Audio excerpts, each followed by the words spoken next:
એક નિર્ગુણ તત્વ અને એક સગુણ તત્વ. નિર્ગુણ તત્વમાં કોઈ રૂપ નથી, કોઈ રંગ નથી, કોઈ સ્વાદ નથી.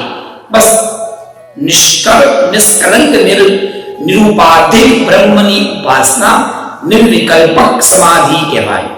કે જ્યાં કોઈ રૂપ ના હોય, હું ધ્યાન કરું છું એવું પણ ધ્યાન ના હોવું જોઈએ.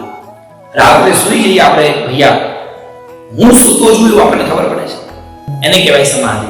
સમાધિમાં હું સમાધિમાં છું એવો પણ ભાવના હોય એને સમાધિ કહેવાય. માળા કરતા કરતા માળા ફરતી અટકી જવી અને આપણને ભૂલી જવાય કે માળા મણકો આગળ જાય.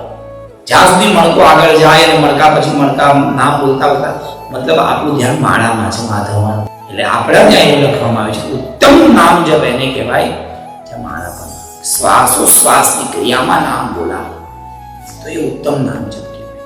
બાકી નામ જપ મધ્યમ કહેવાય.